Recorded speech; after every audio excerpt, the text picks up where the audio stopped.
राजपथ पे बड़ी खास मुलाकात हम कर रहे हैं तमिलनाडु के वित्त मंत्री और ह्यूमन रिसोर्सेस मैनेजमेंट मंत्री डॉक्टर पालनीवेल त्याग राजन से। जब से नई सरकार में ये आए हैं, इस सरकार को एक नया चेहरा और एक नई आवाज मिली है। इनका आप सीवी देखेंगे तो पता चलेगा कि ये बैंकर हैं, इंजीनियर हैं, इसके अलावा ये एमबीए भी हैं और सेकेंड टाइम एमएलए के तौर पर अभी वो फाइनेंस मिनिस्टर बने हैं और देश के जो जरूरी मुद्दे हैं उस पर अपनी राय को आर्टिकुलेट कर रहे हैं। इस वक्त जो प्रोपेगेंडा लेड नैरेटिव है उसमें एक इंटेलिजेंस वाली बात लोग सुन रहे हैं और उनका नोटिस कर रहे हैं। बहुत स्वागत है आपका डॉक्टर त्यागराजन, आपने हमारे लिए वक्त निकाला। Hello and welcome to the Quint, BloombergQuint and the Hindi Quint. We have a very special guest today, Tamil Nadu Finance Minister and Human Resources Management Minister, Dr. Palanivel Thiaga Rajan. Everyone has noticed his articulate views on various national issues, and it is very important and pertinent to have a perspective from him on Tamil Nadu economy and COVID management. Dr. Thiaga Rajan, welcome on the show. Welcome, sir. Thank you, sir. Thank you for having me. First thing first, because your government constituted a very interesting advisory panel of globally acclaimed economists, including Nobel laureate Esther Duflo. What was the thought behind it? This is a great thing to do, but in the context of a state government, it is a kind of a global advisory council which can actually advise everyone. So what is the thought, what inputs you are giving, and what are they advising? So basically, I think everything starts with the leader and the leader's philosophy of how to run a government.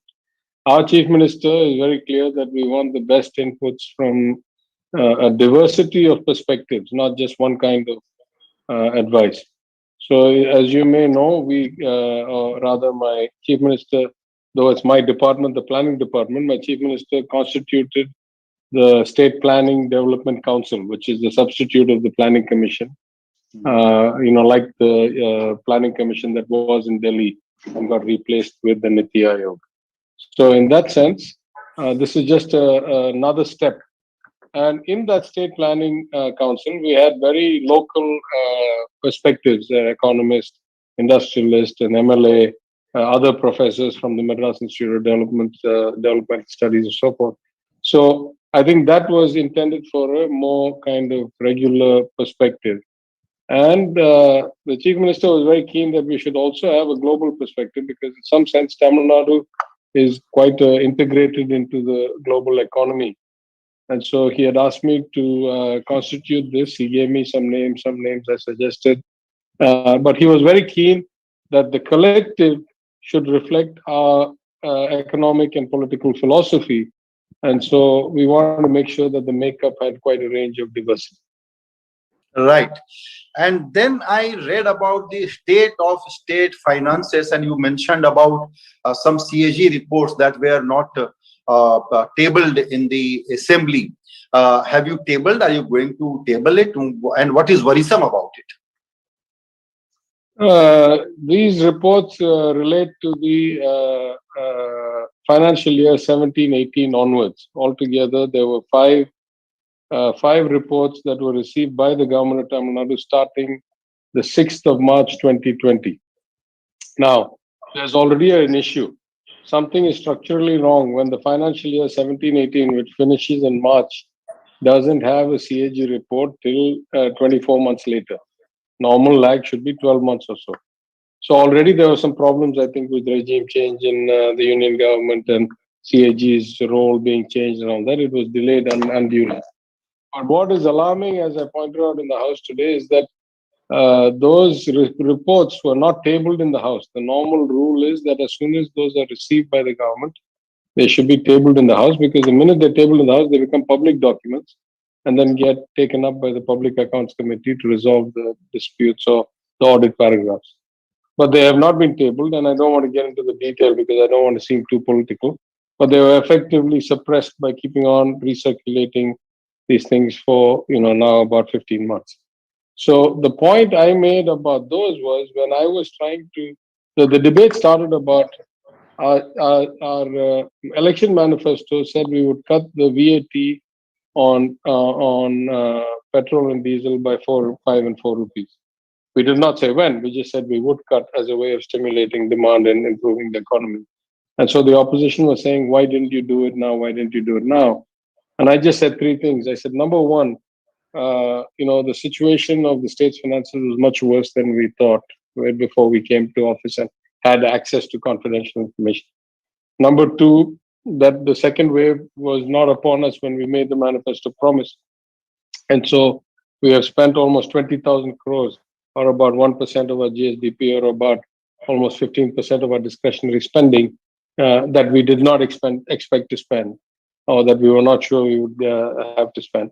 And number three, even after this whole manifesto preparation started, the union government in this February's budget shifted more of the excise into cess, and therefore cut back more of the revenues to be given to the states through the fuel excise.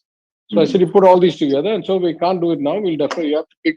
You can't do all expenditures at one time. We picked the bottom of the pyramid, stimulate demand, 4,000 rupees in the hands of every poor family or lower income family, plus things we had not had in the manifesto about groceries and stuff, because we didn't know the second wave would be coming at that time. So, we have spent all this money, so we'll do this later. And the former chief minister, now opposition leader, in his speech said, did you not know this to be true? And you say that the state's finances are worse than you thought they were. How can they be? Because they're audited. And I said, well, I've always said that your revised estimates and all these left holes, I can show mathematically there's 30, 40, 50,000 of hidden debt. But what I did not have the luxury of was the 3 years of audit reports that you suppressed. So if I don't have a clear picture, it's really up to you to explain why I don't have a clear picture, because you have not released the audit reports. You say, how can audited statements be wrong? I say they are not audited. You have not yet given us the audited statements. So that was the reason we got into that debate. Interesting. I want to understand how you are going to attract investments. But before that, because you mentioned about the restructuring of state debt, you spoke to Bloomberg TV, and my colleague Ira Dugal wanted me to ask you this question, that what is in your mind when you talk about one-time restructuring? Because this is unusual. Yeah, sir, we are at a point where the interest burden has become onerous. Now, let's start from the basics. The debt, which used to be about 16, 17% of GSDP, has now shot to 26, 27, 28. And it was already scraping 25 before COVID. The interest payments, which were 11% of revenue, have shot to about 20. But there's two effects. One, the interest payments have gone up. Two, the revenues have gone down. So the ratio has skewed twice. So it is unsustainable. That's why the last 2-3 years, this ADMK government has been borrowing 1.5% of GSDP just to cover the revenue deficit, and then only being able to invest 1% or 1.25% into infrastructure and capital investment. As a consequence, growth has slid, which is what happens everywhere. If you slow down investment, your growth will slide. So we want to reverse this. Priority for me is not about the debt. I mean, let's put it in perspective. If I think this is bad and it's in violation of the FRA, well, the union government has been running 6, 7, 8% deficits for the last 2, 3, 4 years, sometimes hidden, sometimes open. And the debt to GDP is somewhere around 90%. So it's not as if we are profligate compared to them, but compared to where we used to be, we are much worse. And the main concern for me is not even the debt, it is the interest. So we cannot afford to pay 20% interest, 20% of our revenues in interest, because it sets off a vicious cycle. No democratic elected government can cut their spending down that much. And fixed costs are so high. So at this point, because our revenue is low, because our interest is high, we are squeezed. So those are the two things we have to fix. Fixing the revenues back up to 10.5% of GSDP they used to be. From the 7th they fell to, pre-COVID, and the 6th they are now, is the highest priority. That we need to fix. And we are working on that through various heads, including improved collection of commercial taxes, improved mining revenues, all the things which the earlier government rejected. I can go into a bit more detail if you want in a minute. But the second is to stop the interest payments being so high. So there's only two ways to do that. The first is to refinance your loans at lower rates of interest. We are doing a lot of that. In fact, we've already done a bunch of that at the Tamil Nadu Electricity Board and affiliated entities. And we are talking to a lot of people about refinancing some of the state debt in different ways to bring the total interest burden down. There are many, as you know, the world is awash with liquidity. All banks are flush with deposits. Markets are at record highs, even as the economy, at least in most parts of the world till 6 months ago, was in the doldrums. So one is to bring the payments down without changing the total debt. The second is to reduce the debt altogether. We're going to reduce the debt altogether. The most conventional way, which the union government says every year, and which some other states have started to talk about now, is to sell some assets. Mm-hmm. So the only point I have made in multiple places is I am not eager to sell assets till I have fixed what I see is a broken system. In my opinion, and in the opinion of CAG and the 15th Finance Commission and the RBI and everybody, if we're supposed to get 1 rupee, we're only getting 65, 70 paisa in revenue. Now I say two more things. We are effectively, in my opinion, again, getting only about 65, 70 paisa impact when we try to spend 1 rupee. There's many problems on the way out. So I got to fix that too. And then over and above that, there's a fundamental restructuring of administration to be done. We are running almost 35% vacancy in the staffing of the government, and yet salaries, pensions, and interest and non-wage O&M take up 100% of the state's own revenues. So these are some problems. Now, as well as I do, that were I to suddenly liquidate 30 or 40,000 crores of assets and bring it into this would be the excuse to not do the hard work of all the other things I've told you about. So, of course, I want to bring the interest down. I think in the short term, I can do it by just re-interest rate couponing the debt. Mm-hmm. Mm-hmm. And then in the longer term, if we need to, we will sell assets, but we will certainly optimize the use of government assets like many other governments are doing. Telangana, for example, is creating a land bank. We don't need to create land bank to sell, but we have other reasons for which we need to fundamentally change the land management system to a level of a Singapore or something like that, which we will. So these are different parts of the restructuring. We got to restructure the functioning of the government, restructure the revenue management, restructure the interest payments, and if need be for that, restructure the debt, and also restructure the way we use our resources and hold them. And they're different, somewhat related, but somewhat different. Yeah. So, of course, this will create an environment where people will be interested to invest in your state. But looking at the overall context and the constraints, what do you think are going to be the key 1 or 2 areas where you think you will be able to attract investment, and what kind of timeline you would kind of plan for yourself, looking at the pandemic especially? Yeah, listen, let's, if you don't mind, I'll take a bit of a different route here, just so we've never met before. So let me say something I haven't said repeatedly in other places. Sure. At a macro level, there are 2 ways to look at it. One is kind of steady state, and one is kind of contemporary, at this instance in time. In that sense, I would say steady state, we have always had the great luxury in Tamil Nadu, at least for the last 20, 30 years, of being a attractive investment destination within the context of India. Educated workforce, big industrial base, relatively low inequality. Therefore, you have everybody participating in the system. High participation in higher education, good human development indicators, etc. And that's why we reflect. At one point we were about twice the percentage of India's manufacturing as we are of its population. We're about 6 or 6.5% of its population, or maybe slightly less. And we were 12, 11.5 of India's manufacturing output.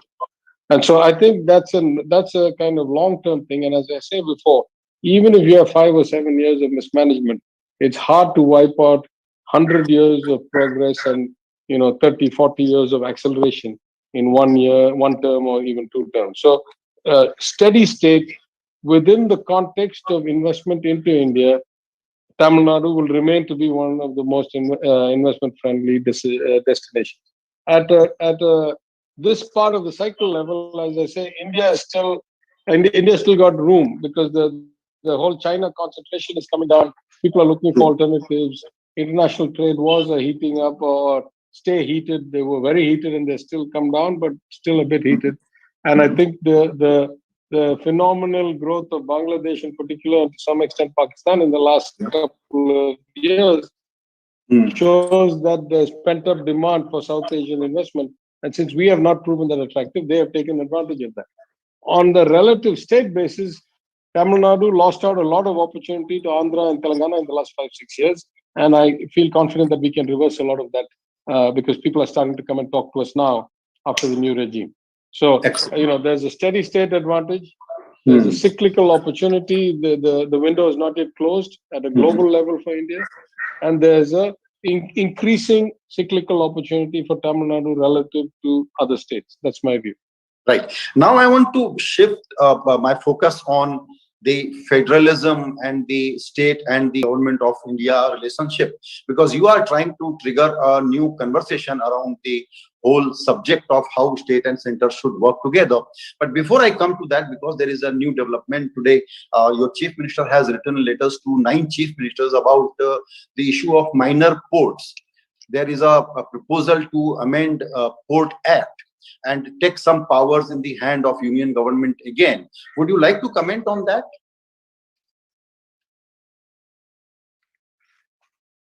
I don't want. I have not seen the letter. I was in the assembly all day. I know that he has written. I have not seen the letter, but I want to make a broader statement, if that's okay. I think there's a kind of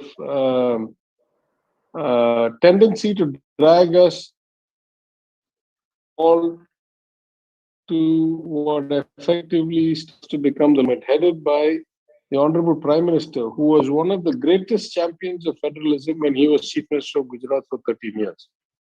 Now, all of a sudden, you find that the union government wants to take over everything. They want all the revenues to go to them. They have shifted, the 23% of total revenues collected now go in the form of cesses and surcharges that don't get shared to the states.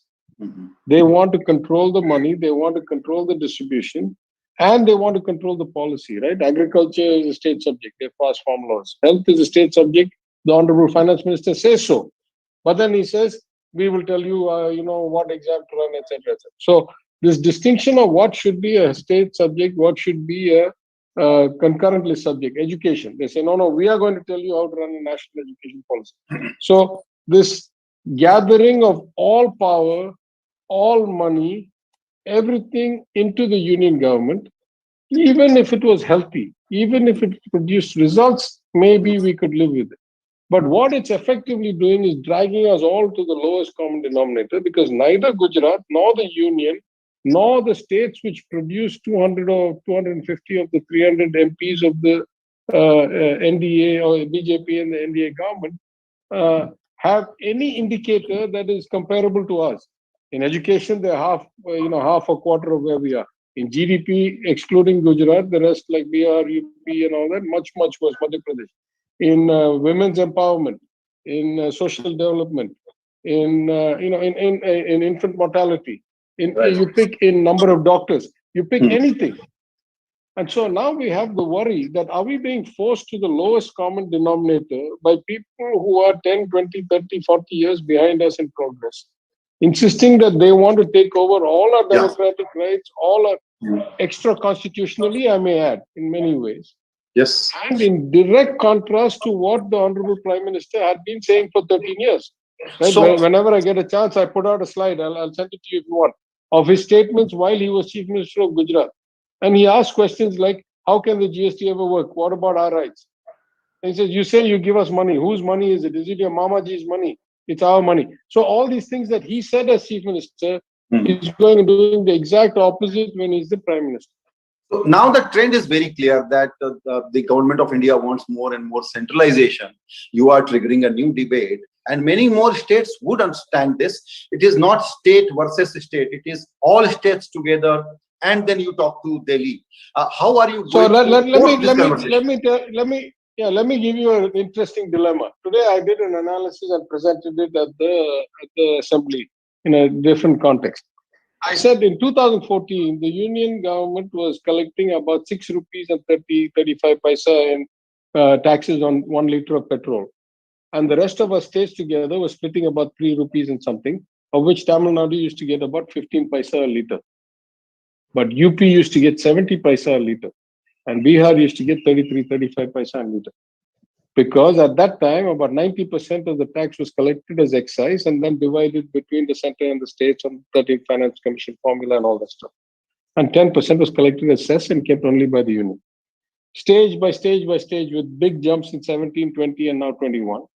As of February 21, 4% of the 33 rupees of taxes, 32 rupees 90 paisa of taxes, is collected as excise, 1 rupee and 40 paisa. And 31.50 is taken as cess and surcharge only by the union government. So now if you actually split all this, the 15 or 16 paisa that Tamil Nadu used to get has gone down to 2 paisa. That's bad enough for us. The 70 paisa that UP used to get has gone down to 10 paisa. The 32, 33 paisa per liter that Bihar used to get has gone down to 4 or 5 paisa. My question is, when we in Tamil Nadu say we are for states' rights, don't do this, don't shift it to excise, don't shift it to cess, why are people suffering, etc.? Why are we not hearing similar voices from UP and Bihar and Gujarat and other places that are suffering the same or worse than us? After all, I've lost 12, 13 paisa a liter. UP has lost 60 paisa a liter. Where is the, so it worries me. It worries me that for the sake of a political alignment, state leaderships in the BJP state seem to be giving up their people's benefits and rights and, priorities. Right? Are you not hopeful that if you take initiative, most states would join this conversation? You should call a conclave of all the states. So in my statement, in my opening statement or maiden statement to the GST Council, I made 2 points. I said the avenues for, I said the GST Council has become all powerful, all encompassing, all everything, which is not good for the country. And I believe that because nature abhors a vacuum, the GST Council has become so powerful because what should otherwise be state-to-state dialogue and state-to-union dialogue across a variety of subjects far beyond goods and services tax, because those avenues have been shut down, because they don't work, because the erstwhile Council of States doesn't meet, because there are not regularly scheduled relationship meetings between the states and each of the states and the union. Therefore, we have no other avenue but to use the GST, and this is far from optimal. So it was my stated request at that point that we must create more avenues of communication, both state to state, which is something within our power. At some point, I'm sure my chief minister will call a meeting of the states, and not just the non-BJP states, but all states, to come and talk about federalism and states' rights. And we need, in fact, much better dialogue between the union and each state. And I have said that in an interview in the Hindustan Times today, if you have a chance to look at it, I've made the point that the union is by far the stronger partner in the relationship. They are the ones with the constitutional authority, the direct taxes, the bulk of indirect taxes, control of the GST Council, control of all kinds of things like our borrowing limits. So they should reach out and try to be good senior partners in the relationship, rather than keep the communication kind of broken and then allow these things to fester. Absolutely. Now I want to talk a bit about politics, and then I want to go to COVID. In politics, I want to understand from you that BJP made a serious attempt this time to make inroads in Tamil Nadu. They did not get great success, but they got 4 MLAs there. Even though non-Dravid parties always struggle, they are very hopeful that they will one day make that inroad. Tamil Nadu is very progressive state and religious state also. And religion is the main trade stock in trade for this party. How do you think next few years going to be? Because BJP will be making all attempts to make their presence felt in that state. Yeah, so I'll say 2 things. I would venture to guess that Tamil Nadu is by far the most practicing religious in what we call Hindu, meaning all old Indian traditions, not including those that came from other places like Christianity, Muslim, Jain. I mean, not Jain, which is it's from Nepal, but I mean Jews and so forth. So in that sense, it is kind of ironic that the most practicing Hindu state in India is the one where the BJP gets the least traction, at least in terms of vote share. But that's at the surface. Fundamentally, the difference is Hinduism and the practice of Hindu rituals and the pursuit of temples and God is so high in Tamil Nadu precisely because religion was democratized in Tamil Nadu. And so our notion of religion, that is the Justice Party, which nationalized the temples, which said Tamil should be the medium of prayer, which said anybody can go to any level of the temple. There is no caste system. Anybody can be a trustee. Anybody can be a priest. Our notion of Hinduism is fundamentally different from the Hindutva notion of Hinduism. So even though on the surface it seems like there's a contrast, in fact, it is so profoundly different that on the basis of Hindutva, I'd be very, very shocked if the BJP is going to go past the kind of 3 to 5% vote share they have now. And I have been very vocal as both a psychologist, applied psychology with my PhD, and social kind of observer, politician, operations research analyst. You pick whatever hat I've had. I put all of it together. And I say, I know where the 3 to 5% of the vote is, including all the surveys I've done. It is the relatively upper caste, relatively upper class. Many of them idle rich, don't go to work and don't face the realities, who are from the erstwhile kind of landlord and the rich communities who are sensing that the flattening of the hierarchy has caused them heartburn. Those are the people who fall for the WhatsApp university and go to that 3 to 5%. Most of the others don't. Now I go to the second level. If you want to grow an organization, and I say this 100% as a professional, forget the ideology, forget anything else. If you want to grow an organization, the first thing you need to do is recruit charismatic, well-loved, well-respected, well-connected leaders. Have them create an attractive culture for the organization. And then you will find that people line up and want to come and rise with you. The BJP seems to be taking, either consciously or subconsciously, the exact opposite route. The quality of the people they put in the top positions was not fantastic to start with and has been deteriorating ever since. And I mean, I don't want to cast aspersions on any individual name, but I'll say they did their usual strategy, which is to buy every rowdy, every Gunda's case, every thug in all these places pre-election, and it didn't yield any results for them. Yes, they've gotten 4 seats, but let's not forget who these 4 seats are. Of the 4 seats, the only one that I would consider an aberration, and an aberration in the sense that it was because it was such a unique situation, which is that Kamala Hassan, the actor, split the votes in such a big way that he allowed the BJP candidate, who was otherwise not capable of probably winning councillor election, to come in through the side door. The other 3 BJP candidates were decent human beings, some who had been in other kind of parties and so forth.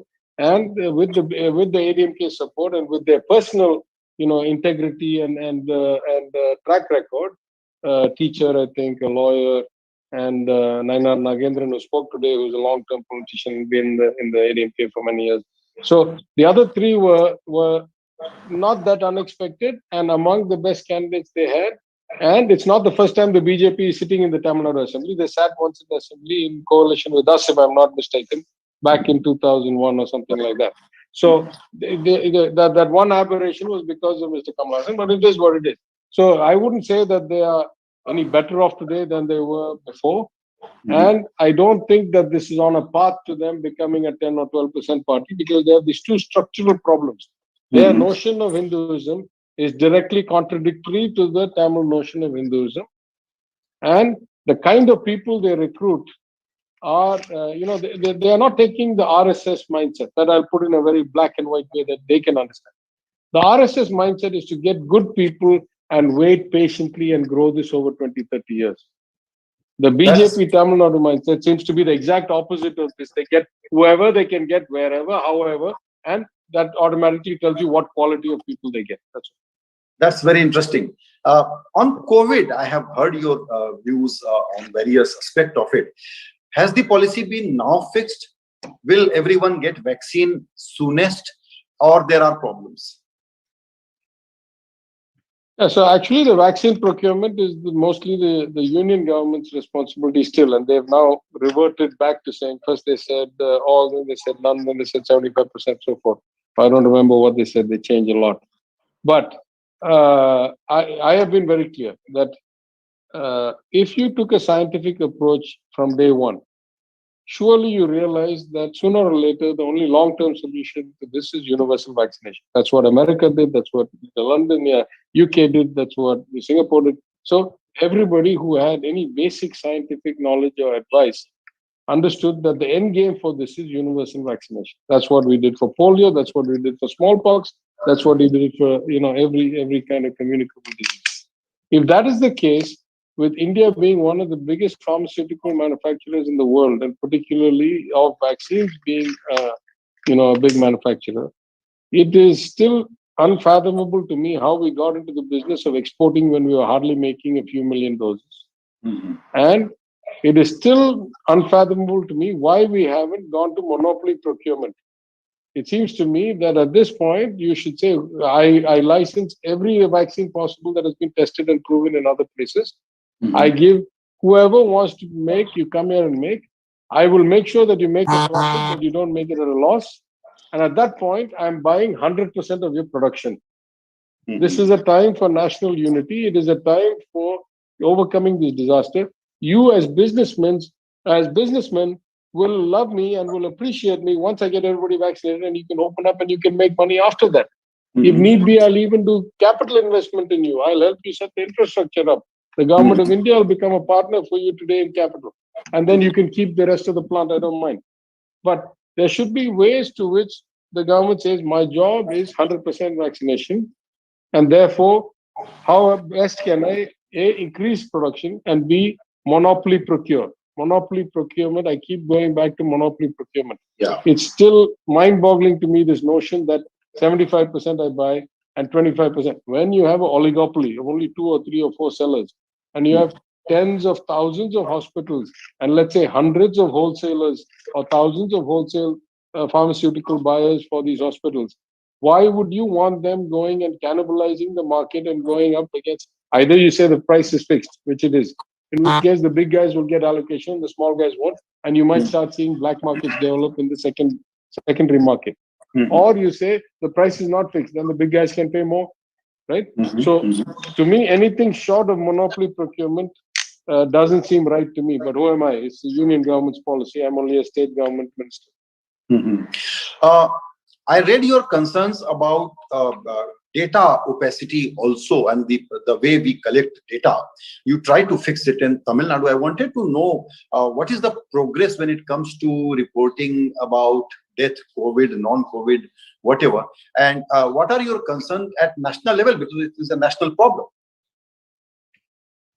Yeah, I think all over the world we have realized that even if you have a perfect system like a Sweden or a relatively advanced country like Australia or Singapore, you end up with this notion of excess death, because the precise problem in such a rapidly spreading pandemic is that you can't control and measure everything at the right time and get the right result.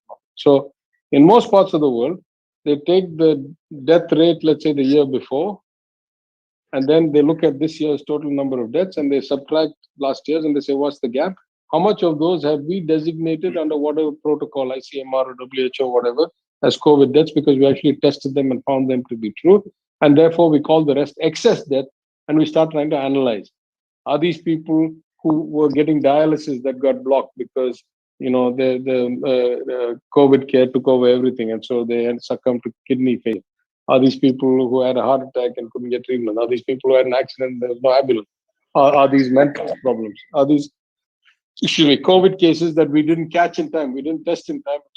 So excess deaths happened all over the world, in Italy, in Europe, in UK, in US, in the first wave. And most of them counted them as excess deaths, did an analysis.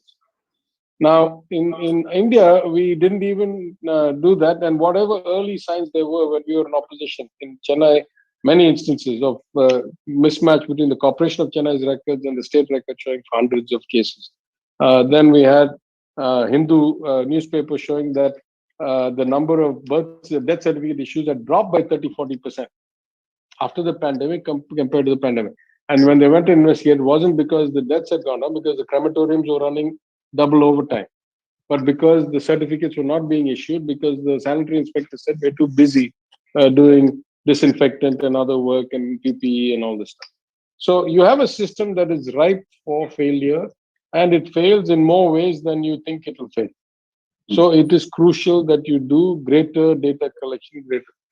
In July, August, I went and looked at the data at crematoriums in my city, and I filed a case in the High Court, and I said this data is wrong in so many ways, what the state bulletin says in Tamil Nadu. And here I can prove, because they say there's 286 COVID deaths in the entire district, but in these two crematoriums alone, there are almost 1,000 extra deaths compared to last year's death count.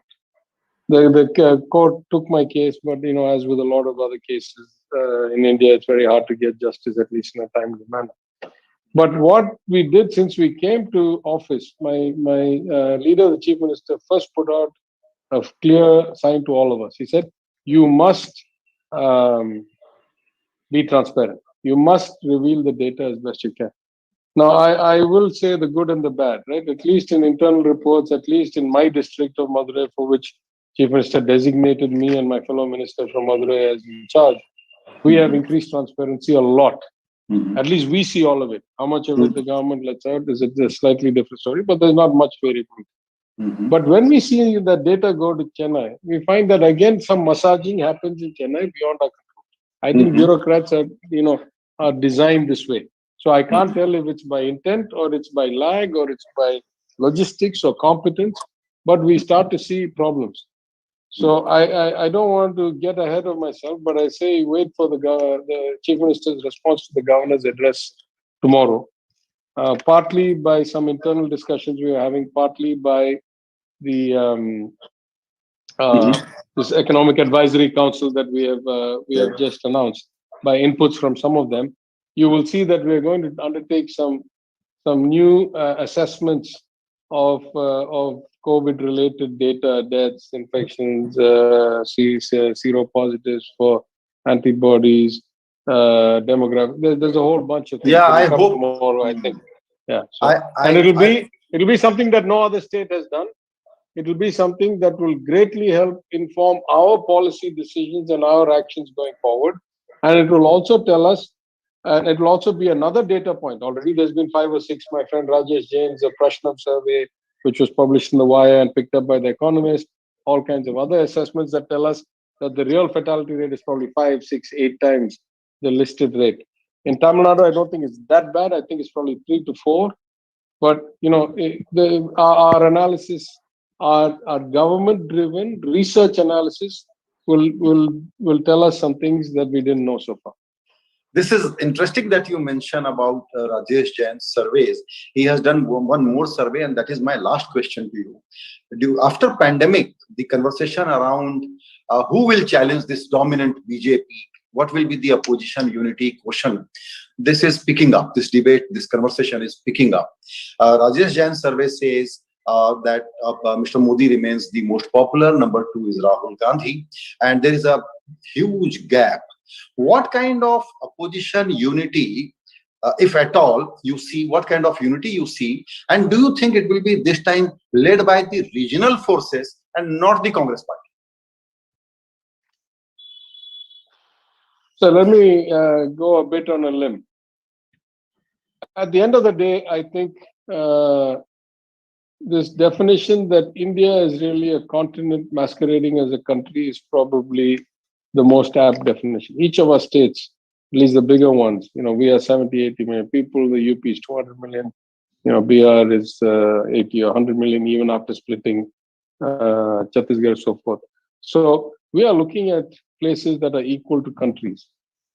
They were divided in the first place based on language. They have different history, they have different culture, they have different diet, they have different development, they have different per capita income, they have different education, they have everything that's different. One of the reasons we have so strongly opposed the Hindi imposition and we have stuck to our language is that we don't want to end up like Bihar, where your own language is wiped out and Hindi becomes kind of the homogenizing, generic making kind of language. But why I say that is, if you take the non-Hindi belt, if you take all the way on both sides of the coast, I mean, there's a slight exception in Karnataka, but Karnataka, is kind of wavering. It's not clearly, the BJP had to come through the back door. Now that government also is shaking. But if you start from Maharashtra and you go, Maharashtra all the way down and up, and you leave out the Northeast, because the Northeast, in my opinion, whoever controls the union controls the Northeast, right? They are so dependent on the union for money. 80-90% of their budgets come from the union, from taxes taken from places like Gujarat, Maharashtra, Tamil Nadu, Karnataka, who are huge net taxpayers. But whoever controls the union can effectively control those states. And if you're mercenary politicians like the leaders of the current BJP, then they can buy their way to power whenever they are in power and the money is in their hands. So I leave the Northeast out. I don't think that's reflective of anything other than who is in power today and who controls the purse strings. But if you take the rest of the country, from Bengal to Maharashtra, all along the coast, and if you go towards the north, Punjab, now Uttarakhand, not Uttarakhand, Punjab, Haryana, Himachal. Punjab, Himachal, and Jammu and Kashmir. Jammu and Kashmir, of course. The BJP is at best wavering on the edge or clearly not in the right place, right? I mean, in Kerala, Tamil Nadu, Orissa, and all that, they're not. And in Bengal, as my friend Prashant Kishore sent me the data, the margin of victory for the average TMC candidate in Bengal is the biggest margin of any assembly constituency in any state in the history of India. So there are clearly, wherever there is a non-Hindi, where there is still identity left, where there's still culture left that has not been homogenized, then the BJP is a relative non-entity or a marginal player, or at best, a kind of second-tier player. It is really these 4 or 5 or 6 states, particularly UP and Bihar, and even Bihar, I mean, Bihar, with the full force of the union government, with all of the resources they brought to bear, with the full cooperation of the courts and the election commission, the NDA was managed to win by 0.12% or something of the vote against a 31-year-old leader of the opposing segment. It's not as if they got a rousing mandate or anything like that. And then 20-30 MLA constituencies, the Form 20 is still not issued, or it was not issued for months after the election. So in my mind, that is also effectively a rigged election. So I'm saying this notion that somehow there's invincibility arises from the population weighting in places like the Hindi belt and starting with UP. Right. And UP has 80 MPs. If you win UP, if you dominate UP, you basically dominate the likelihood of forming a majority in the union government, in the Lok Sabha. So this is a structural problem. I think the advent of the Honorable Prime Minister and the Honorable Home Minister has exacerbated and exposed how dangerous the situation is, or how skewed this situation is, that you could have hundreds of millions of people who have no interest whatsoever. I mean, let's not forget, after all of this is said and done, the BJP in the 2019 election got 37% of the vote, and with their NDA partners together was something like 44 or 45.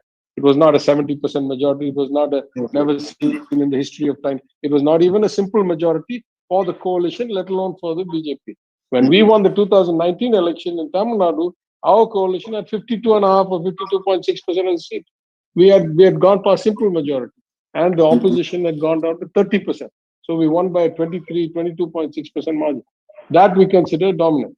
That's not what the NDA is. So I think we are heading to the situation in the country where this disconnect between what the educated, multilinguistic, high social development, or relatively high social development, relatively kind of inclusive culture, non-Hindi speaking states are going to find increasingly that we are marginalized. So I think this election is going to be a game-changing election. I'm talking about 24. Of course, UP will tell us a lot, right? But it is what it is. But I'm saying things change all the time. The wind changes. We won the MP elections by 22 point something %. We only won the MLA elections by 5 point something percent. So things change all the time. And as they say, a week is a lifetime in politics. 2 or 3 years is many lifetimes. Yeah. But I think we're going to see this 2024 election. One of two things is going to happen. Either we're going to go towards a more coalition, regional party inclusive kind of government like we had in the UPA days and in the the days before that, when we had the Gujrals and the Devagowdas, the Chandrasekhars and the VP Singhs and so forth. Obviously with the Congress, or you're going to find you're back in this game. Now I'll make a second prediction. If the first doesn't happen, if we don't get to a regional coalition, whatever, then I think the next 5 years are going to be even more tumultuous. Because all these engines, all these ascendancies, as you know, historically, as Gandhi says, sooner or later they all fall. Yeah. The higher you go, the harder and faster you fall.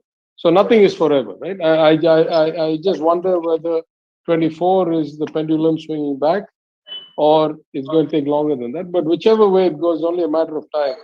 This is not a sustainable model that we have here.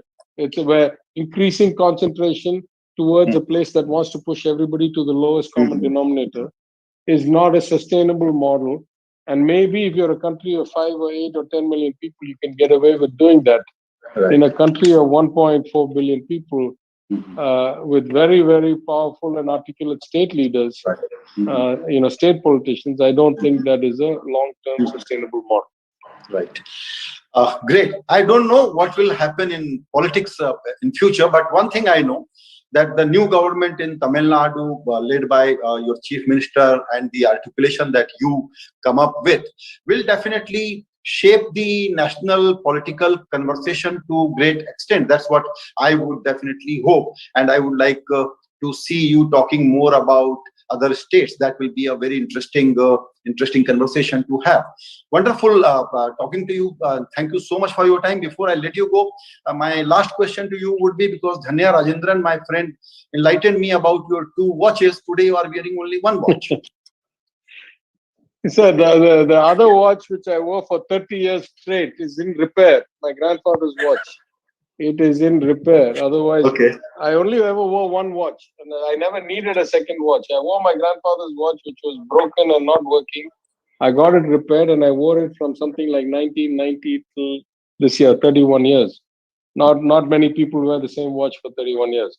What happened in the meantime is that technology started bringing out things like Fitbits and trackers and stuff. So I started wearing that in the other hand.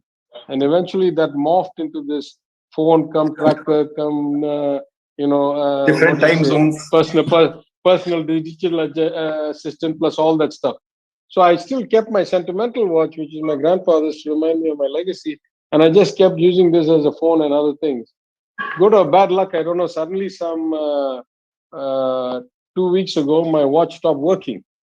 So I've sent, and then of course it was lockdown, so I couldn't send it for repair. I finally sent it for repair a few days ago. They said it'll take about 10 days. And I was telling Danya, when it comes back, I don't know. Should I go back to wearing legacy on this hand and innovation on this hand? Or should I just say, now the legacy is already in me, now that I've come to do... The legacy was important to me when I was an investment banker, when I was a trader, and when I was traversing the globe. Instead of doing the public's work, the people's work as my ancestors would have wanted me to, then it was important for me to keep that as a reminder. Now I'm doing what my destiny and my ancestors did, which is that I've come and I'm doing the public's work.